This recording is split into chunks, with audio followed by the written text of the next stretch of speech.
All right. Okay, so welcome to today's class, and we will continue the topic of Bayesian inference for proportion. I know we started off talking about some basics, and I introduced the concept of the three different steps, right? The three different steps of doing Bayesian inference in general. So let me bring up the slides there, and then we can talk about that. And today also we'll be able to use breakout rooms where remote students can join as well. So that will be a good thing to do as well with everybody on Zoom. All right, yeah, so this is where we ended last time. We are specifically interested in a particular prior. We call it the owner's prior. We're saying that they think there are 6 different possible values, and the middle two, 0.5 and 0.6, are twice as likely as the other 4. And due to the axioms of probabilities, this is the ones that we come up with. So you can also use ggplot to get the bar plot showing up for this particular prior. And with that, that's okay. Maybe before we go there, I do want to ask, because like I said in the chat. Oh, okay. Thanks. So yeah, as long as Aiden can join on Zoom, I think he will see it. He can stay there. Actually, nobody's going to use that classroom anyway. Thanks. So all right. So right. So what I was hoping to ask you all to think about and also discuss quickly with a breakout room group in a second is, if you remember, I posted on Moodle the other day after Wednesday's class that James from Master asked a question of, well, what if I want to have a specific prior that I want to have each day of the 7 days a week equally likely to be the most popular? Okay, so this is one type of prior that, for example, James would like to give. And my question, which I posted on Moodle, is that if that is the prior belief that you want to have, how can we specify the prior distribution for P? Okay, so once again, the prior information or prior idea is that I believe, or James believes, that every day out of the 7 days a week is equally likely.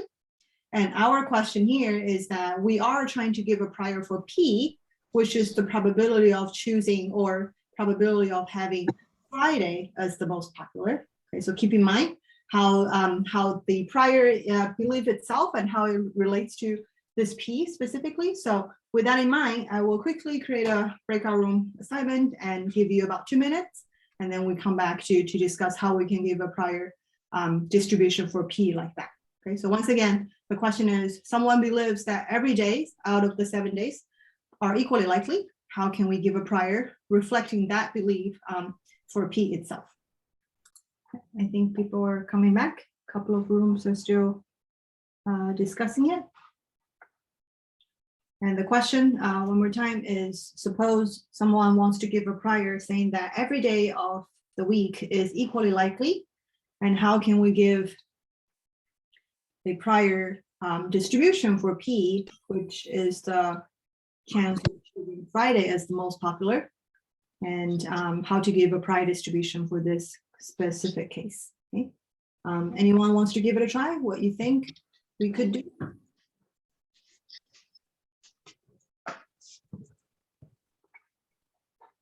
Anyone? Maybe a normal distribution centered around whatever probability 1/7 is. Mm-hmm. I'm not dealing with that decimal. Yeah, no worries. Yeah, 1/7. That's good enough. Yeah. So you're saying that we can give 1/7 as the value for P. Is that right? I mean, that wouldn't be. We would want our prior, because it's our prior for P. So we would probably want to do it so that it's like a normal distribution with a mean of 1/7 as our graph. Okay, great. Okay, let me build on that a little bit. So Nick's question over here, or like the response, is that, well, we are believing every day is equally likely. So for particularly Friday, the chance will be 1/7. Okay, so we could, like what Nick was saying, give 1/7 as the peak, or whatever the most possible value for the value of P, and then we can build what they were suggesting earlier is a normal distribution center 1/7, and then gradually die down on both sides. So that's definitely a good strategy. And if we are still staying in the discrete prior RAM at this point, so if you remember right now, we're talking about discrete priors, then one thing which might not be very ideal, but you can also give P the value of 1/7, and you give 100% probability to it. Okay, so that is the case where you think, well, there's only one possible value for P, okay? And I believe it wholeheartedly, 100%. So P equals to 1/7 with 100% probability. So this is just to tie back to what we talked about before. When we have a prior distribution, we're not only talking about the possible values of the parameter like P, but also the assigned probability for each of the possible values. So of course you can do a normal if you want, and we will see if we can do that in the future, because that will become a continuous prior and all that. And whether normal is a good choice or not is all, like, we will get back to this. This is a great comment. As of now, I guess it's sufficient for us to realize, well, P is about the chance of choosing Friday. Okay, so we need to reflect that in terms of how we understand the prior belief that James proposed earlier. Okay. All right, so that's all. I wanted to have the little exercise there. And then let's go to what we call step 2. Okay, so remember, step 1 is coming up with the prior. Okay, and step 2 is what we call data likelihood of this random parameter P. And that is where we will collect data and then actually specify a data model for this parameter. In particular, I mentioned before, we're going to use what we call binomial. So we're going to see why we use a binomial data model here, and how to work out all of the mathematical detail. So let's just say now the owner gives a survey to 20 customers. Out of the 20 responses, 12 say that their favorite day for eating out is Friday. Okay? So with that, we know that the quantitative interest of ours is P, the proportion of customers prefer eating out for dinner on Friday for all of the customers, right? But we only get a sample of 20 customers' responses, and then 12 out of the 20 says their favorite day is Friday. So the likelihood and the data, as we will see, is actually a function of the quantitative interest. So our quantitative interest is P, and then we need to specify a function in terms of the proportion P, about 12 out of the 20 preferring Friday. So this might still sound a little bit vague, but you will see again and again that the likelihood function that we're working with is based on a model, the data model that we think how the data arises given the parameter P in this case. And then we wanted to express it with a particular distribution. And in the end, we're able to write out what we mean by the likelihood function. So to also review a little bit, so this is part of review from a probability course or maybe other stats course you took before about the binomial distribution. So the binomial experiment has 4 different conditions. I'm just going to repeat over here, refresh your memory, and then ask you whether you think the survey that we're talking about by this restaurant owner is indeed a binomial experiment. So first of all, one needs to repeat the same basic task or trial many times. Let's just say the number of trials that we're doing is n. Second, on each trial, there are 2 possible outcomes. We call it either success or failure. Sorry about the typo. I think it's just like, yeah, I will fix it later. But let's just say saying yeses to Friday is success and saying no to Friday is a failure. Third, the probability of a success, meaning that they think Friday is, or they prefer Friday, is denoted by P. Okay, that's the parameter of interest over here as well, is the same for each trial. And then lastly, the results of outcomes from different trials are independent. So with that in mind, this is slide number 10 of our lecture slides. So with that in mind, the 4 different conditions, do you think the survey that we're talking about, the owner sent out for 20 people and 12 responded saying yes to Friday, is a binomial experiment or not? It's pretty open-ended. I think you can argue either way. So it will be a nice little exercise for you to go back to your breakout rooms, and then we come back to go over one by one together. Okay, so let me. All right, welcome back. And I think as people coming back, maybe we can have one of you interested in sharing, what do you think? Whether the experiment that we're talking about could be considered as a binomial experiment. And if that is the case, we'll be able to use the binomial distribution to express the data model, meaning that we're able to come up with a likelihood function using the binomial distribution. So anyone has any comments about whether you think it is a binomial experiment and why that is the case? I think Mhm. with the way that we've set up the problem, that it is a binomial experiment because we are saying that Friday is a success and all other days would be in a way a failure. If we weren't set it up, if we set each day as like separately, then it wouldn't be two outcomes anymore. But Yeah. in this case, Yeah, sounds good. Yeah, so I guess what Sarah mentioned is this condition number 2, right? We do have a binary outcome. When we say a success, label success, this is answering yes to the question that is Friday your favorite day. And if you don't, then it's going to be a failure. So that's good. And I guess also for condition number 1, we are repeating this, right? The same question to, in this case, 20, n equals to 20 people. So I think that condition is probably good as well. The little caveat here, I guess, is about 3 and 4. So maybe some of you discussed it in your breakout room already, is whether we, so first of all, for number 3, can we assume that everybody going to respond with the same success rate, right? Meaning that, well, I did ask 20 people, and then does it make sense to assume that everybody will have the same chance of saying yes to Friday? So that is one possible reasoning of not to use the binomial. And the other one is number 4, the results of the outcomes from different trials are independent. What this means, and I think in many other stats courses you took before, is we're assuming independent observations. So in this particular context, it requires saying that out of the 20, like everybody in the 20 that we asked about, one person's response shouldn't affect the other person. Okay, so again, so number 3 and 4, I think is just like could be questionable. Okay, and I want to just raise it up because a lot of times we make assumptions when we build up models. Like you will see that we're going to work with the binomial no matter what, because that's the best one to work with. But in practice, they could have some limitation. Okay, specifically in this case, it could be that the conditions of doing a binomial experiment is not really satisfied in the context. In that case, we might not use it. But for illustration purpose, we will use the binomial so we can get a solid understanding of some basic Bayesian models. But I want to highlight the fact that whenever we're working with models, there are certain assumptions behind them. And we need to make sure that we fully think through the process and then make any notes of possibility of not satisfying those assumptions in practice. All right, with that in mind, let's review a little bit of the binomial experiment as well as the binomial distribution. So in equation 3, I share with you, so we're going to call this PMF. So this is a discrete distribution. So we have the probability mass function. And capital Y is a random variable. Little y is a possible value, right, that the random variable can take. And we know that for a binomial experimental binomial distribution, the probability density, probability mass function of capital Y takes little y equals to a choose function, right? N choose y, and then you multiply p to the power of y, and then 1 minus p to the power of n minus y.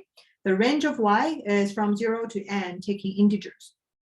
So first of all, little n is the total number of trials, so it's fixed. Okay, the only random parameter in this case is p, as we know, and n is fixed, and p is unknown. And then little y, as we know, is the number of successes out of n trials. So you should be integers, and you can take value as small as 0 and as large as n. The PMF itself, if you remember from previous classes, we know that here we're dealing with a success probability p raised to the power of y, because the number of successes. And then we have 1 minus p, which is the failure probability in this context, and then raised to the power of number of failure, n minus y. Okay, and this is one particular outcome. And we know that we could have n choose y, different number of ways to get that outcome. So we multiply that in order to get our final PMF. So this is a quick review. And if you are not too sure, I think if you go to Wikipedia, get a quick review of binomial distribution, I hope this will start to ring a bell, and then you know what we are talking about over here. So with that, let me introduce what we mean by the likelihood function. So earlier I showed you the PMF. Okay, the PMF is about the y. Okay, given the random the parameter p over here. So the likelihood function earlier I mentioned is a function about the parameter itself. So another way that we can write this whole thing is what we call the likelihood, okay? And you will see that typically we use a capital L to represent that we're talking about the likelihood function. And then because it's a function about the parameter, so we put the parameter in the parentheses. So in this context, what we're working right now, the likelihood is going to be the chance of 12 successes in 20 trials. It is going to be viewed as a function of the probability of success is P. Okay, so specifically, likelihood is LP because P is our parameter. And we know that we have 12 successes. So this is our Y, right? Y equals to 12. And then that's the only thing. And of course, N we know is 20. So once you know the data, so here the data is 20 and 12 over here. And then your parameter is P. So you're able to express the data model earlier of your binomial distribution into what we call likelihood in equation 5. So a few things to keep in mind. L is a function of P. That's why we use this kind of notation. Later on, next chapter, for example, we're going to talk about a mean and then a normal density model. So then you might have what we call L mu, right? So likelihood about the parameter of a normal distribution, let's just say the mean itself. So this is what we're going to see later as well. So you will see that we always use capital L to represent the likelihood. And then within the parentheses, we input whatever the parameter we're working with in the model itself. For binomial in particular, N is fixed and known, okay, because we give it out to 20 people. We don't give it to all of a sudden 30 or something. For a particular set of data collection, N is fixed and known. Y is the random variable. That's the response, right? The number of successes that we're getting. And then finally, P is the quantity of interest. And we also call it the unknown parameter in the binomial distribution. So if you look at equation 5 compared to equation 4, the right-hand side doesn't look as different, okay? Except, so let me erase this, the right-hand side over here. And then of course, if you plug in Y to be 12 and then N to be 20, they will look exactly what we have in equation 5. But what I'm trying to highlight over here is that likelihood, we should always think about it as a function of the parameter. So this is how we usually write about it. You will see why we focus on the function as a parameter, because if you remember, our Bayesian inference start with the prior. It's a distribution about the parameter, right? And then now the data model, again, if we're doing it through likelihood, it's going to be a function of the parameter again. So with Bayes' rule, we're able to arrive at a function of the parameter in terms of the posterior. Okay, so this will help a lot when we're trying to understand how Bayes' rule is done in this process. And I will highlight that as we get to that point as well.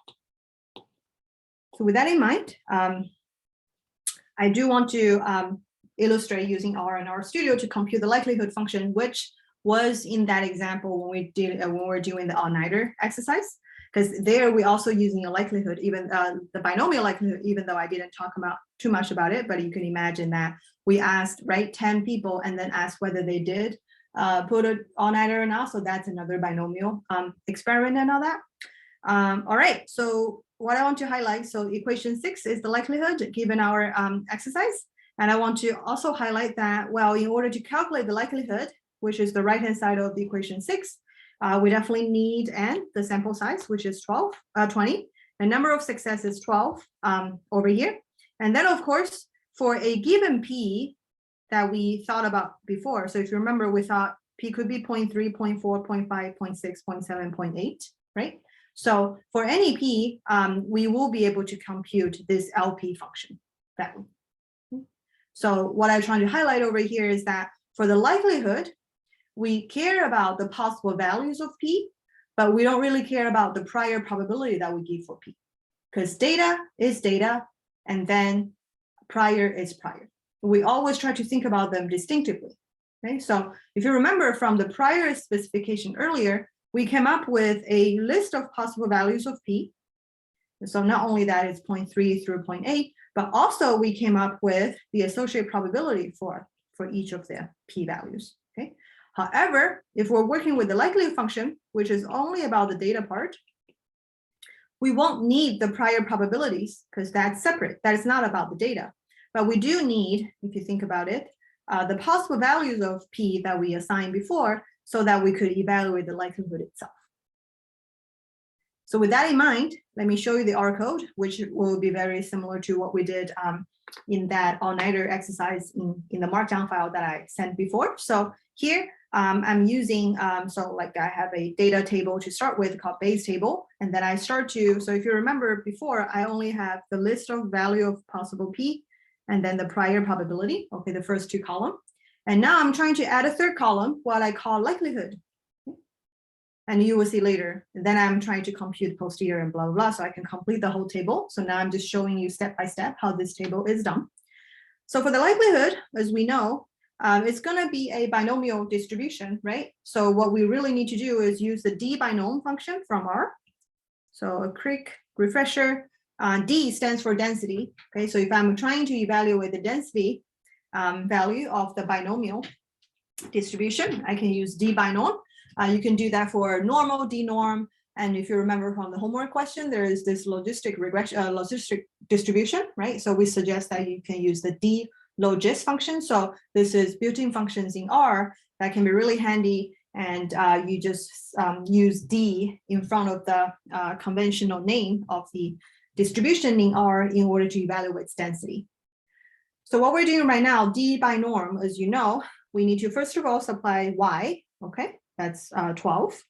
And then you also need to tell d by norm function n, the value of n, that's the number of trials that you're doing. And lastly, you need to tell what the probability of success that you're evaluating. So for us, our base table, we started off with two columns, right? A column of value p and a column of the assigned priors. Remember on the previous slide, I said that you don't need to worry about the prior when you're calculating the likelihood because that's separate, it's two steps. But you need to know the value of P that you think the values that P can take. So we're just trying to extract the P column, and then we can do this through a vector. So when we do the whole line, the first line over here, when we return the base table again, you start to see that we are getting a likelihood column. So each of this is that n, or I should say 20. 20 choose 12. Right? And then p to the power of 12, and then 1 minus p to the power of 20 minus 12. Okay? So this whole likelihood column for each of the row is computing this function with the particular p value of choice corresponding to the row. So first of all, get a solid understanding of why we calculate the likelihood in this way. It's based on the binomial distribution model that we have. And then second, we're doing vector computation over here, because we are supplying an entire column, which is a vector now of P, and then we evaluated D by norm under Y equals to 12 and then N equals to 20. So we're able to come up with the likelihood column altogether. Okay, so like I said, the code is very similar to what we did, even though I didn't show you the detail of the code. But if you now go back, and I'm sure you are, or you already did, because of the last question of the homework one, I think you need to play with that code a little bit. So now going through this hopefully reinforces your understanding of what that is doing. The third step, as we know, is try to get the posterior distribution. And I'm going to follow the convention notations I'm going to use throughout the course. I use pi, the marginal, using pi of p, because p is the parameter to represent the prior distribution of p. And remember, we introduced this new term of likelihood, and it's going to be a function about the parameter. So LP is my likelihood function. And lastly, I use pi, but in this case, a conditional distribution to represent the posterior. So specifically, I have p given y. So y is the data. And I'm using pi of p given y as the posterior distribution of p after observing the number of successes, which is y. Okay? And don't forget, n is fixed. Okay, like in our case, is 20, and that is part of the whole deal business altogether. So we're working with p. P is the only unknown thing that we are trying to give a prior to, and we collect data to get the likelihood function. And finally, we're gonna use Bayes rule to update it from the prior to the posterior. All right, so equation 7 is what we have seen before, but just right now in this particular context. We're going to use Bayes rule for the discrete parameter because p right now is discrete. We have 6 different possible values for it, and we have associated probabilities with it. So we know that based on what we know before for Bayes' rule, we know that for the posterior probability of PI, any P1 through P6, because we have 6 different values given Y, we know that it's going to be the joint of PI and Y over the marginal of P Y. Okay, so let's do this one by one. So equation 7 is the general expression for our Bayes rule using the P notation over here. So PI, first of all, is the prior probability of the random variable P takes value PI. So PI could be 0.3, right, 0.4, etc. So that's what it is. And then the likelihood, okay, is the LP is the likelihood function evaluated at P equals to PI. Okay, so if you remember, you can also write, so let me do it at a different location. The LP, oops.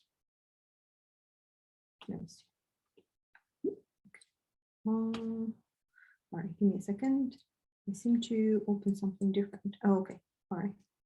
Let me try. Okay. LP. Okay. LPI. Okay. It is actually the density function of our Y evaluated at PI earlier. Okay. But remember, in terms of likelihood, we write it as a function of PI. So, but nevertheless, whatever we did earlier for the likelihood evaluation is based on the binomial distribution. So that's what this LPI is about. Okay. And lastly, this is going to be the posterior given the number of successes Y. And if you remember our review from the previous lecture, the denominator, we're using the law of total probability, because when we do the product of this two, right, we get the joint, and then we're summing over the other one, so we're able to get the marginal. So the denominator is the marginal the marginal of PY. So that's how we're going to use the Bayes rule for a discrete parameter in this form. And you will see again and again, we always have this general setup. We are using P in this case because we're working with proportion. But later on, when we're working with other parameters, the general form of the Bayes rule for the discrete case is always going to be like this. Okay, make sense? Make sense? Yeah, so as you can see, the numerator, we have the prior probability, and we will multiply that, right, with the likelihood. So we will, once again, using R to do that calculation. So if you remember previously, so let me bring us back to the previous slide. Previously, we have what? We have a column of the value of P, right? We have the prior column, and we have the likelihood column. And right now, with Bayes rule update, we know that we actually need to multiply the prior column with the likelihood column, right, to get the numerator for each of the different values of P. And then we do some kind of normalization because we need to divide it by the sum of all of the products in order to come up with our final posterior. So this is what's going behind the scene when I show you the all-nighter example, but now we are looking at a specific restaurant owner example to look at all of the details over here. All right, so this is what I do, okay? You can, so we have a function called Bayesian crank for you to do that, so you can get the final product and then the posterior together. But even if you're gonna write the function yourself, like I said, you're gonna multiply the prior and the likelihood column, okay? You're gonna get a sum of it. So also, let me put it this way. When you do the product of prior and likelihood, you can create a new column, what we call product, okay? And then you can renormalize it because you sum up all of the rows of the product column and then divide the product column by that sum for you to finally get the posterior itself. And the reason is because the posterior column should also follow the 3 axioms of probability, okay? They should add up to 1, okay? And they're all disjoint and all that. They're already disjoint in the first place because the prior, well, there are only 6 different values of P and all that. So that should be taken care of even beforehand. But for us, it's important to know how to get the product from the prior and likelihood. It's just the product itself. And then don't forget that we have to renormalize given what the Bayes rule is talking about, because you get the joint of the value at each PI, but then you divide that by the sum of all of the products. Okay? So this is what equation 7 is about. And in computation, this is what you're going to do. So with that in mind, I do have a quick inferential question for you to discuss. What is the posterior probability that over half of the customers are going to prefer eating out on Friday for dinner? So this is on slide 15 of our lecture slides. So I'm gonna put you back into that breakout room and invite you back in about 2 minutes. All right, welcome back. I think most of you, and just a couple of people coming back in a sec. All right, so the question is, what is the posterior probability that over half of the customers prefer eating out on Friday for dinner? Anyone wants to offer a possible answer given the printout of this table here?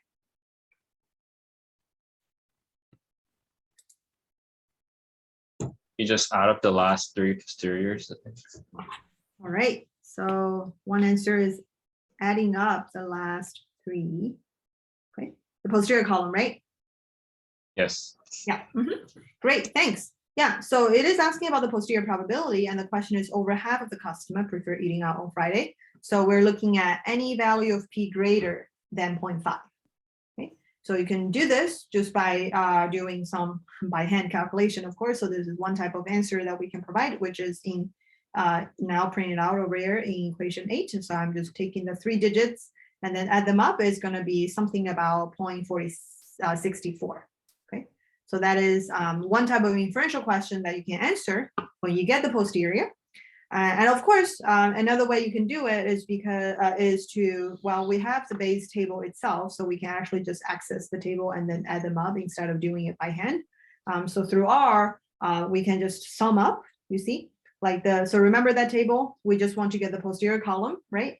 And we're only subsetting all of the rows that has the prior value or the possible value of p greater than 0.5, and then do a summation over there. So that's just an alternative. If you're already working with R and all that with your table, so it would totally make sense to use R functions to do that as well. So either one is fine. They arrive at pretty much similar results. Okay. So another exercise here. What is the posterior probability that less than 40% of the customers are going to prefer eating out on Friday for dinner? So I guess instead of putting you back similar, it's less than 40%. So we're looking at anything p is less than 0.4. So I think, okay, I didn't provide an answer, but I guess the solution, but we can do something either by doing calculation, looking at the table, right? So we're going to sum up actually only this one, right? Because it's less than 40%. So we only need to look at p equals to 30%. So that will be the answer. But of course, you can use R as well. Instead of set this to be greater than 0.5, you can set p less than 0.4, which should also give you the same answer. It's going to be a very small probability as we saw earlier. Okay, so that's the second exercise, and you can try it out later if you want to play with the markdown that I post, and just to get some practice and familiarity. Lastly, I want to show you, and it's always important and I think very useful, to look at the distribution in the prior and posterior and compare them against each other. Because we know in the all-nighter example that we did before, we're able to plot, I think I was using dot plot at that point, or scatter plot, to show the posterior and the prior comparison of the, I guess it was 11 different values of p, and we show it on the same graph. Alternatively, you can do one and the other and then just stack them up. So what I'm doing over here is, so this is a function that is available from the prop base package. If you play with the markdown, you will see that. And this is directly comparing the prior in the bottom and the posterior at the top. So if you remember the prior, remember the middle 2 values, we said that is twice as likely, right? So that was, well, everything is a little bit shrunk now because we're putting both of them together. But nevertheless, in the prior, we have the middle 2 twice as likely as the other 4. And then in the posterior, we are having a much higher probability, posterior probability at 0.6, okay? And then, so this is like the top over here, the peak, and then it slowly goes down to the left and a bit sharper on the right. So this is, of course, you can read it from the table, which will be one way to summarize the results, because if we look at this more carefully, 0.6 now is having the highest posterior probability, right? And then 0.5 is coming second and all that. And a lot of times here we only have 6 different choices. So looking at the table is not too bad. But if you have too many values to plot, and later when we move on to do what we call continuous prior, that means all kinds of values are possible. So over there, we're going to definitely go back to using visualization more than looking at the table. I probably no table to look at when you're looking with working with continuous random variables. But anyway, so this is an illustration, and I just wanted to mention that remember we have y equals to 12, right? Whereas n equals to 20. Okay, so the point estimate, if we're thinking about the frequentist point of view, is the p hat going to be 12 over 20, which is 0.6. Okay, so the data, as you can see, is driving the inference, right, to be more centered around this p equals to 0.6. So this is one more time an illustration of how Bayesian inference of the posterior is a combination of the prior and the data, where the data is through what we call the likelihood function. Okay? So even though earlier, at least in the prior here, we think 0.5 and 0.6 are equally likely, and then twice as likely as the other four, but once the data comes in, we start to have a sharpen. So that's what we mean by update as well as sharpen, because we now have a more focused posterior probability for p equals to 0.6. This is very much driven by what the data is telling us. Okay. So we've seen that in the all-nighter example, and this is just, again, another time to look at it. So let me make sure that I stop this one.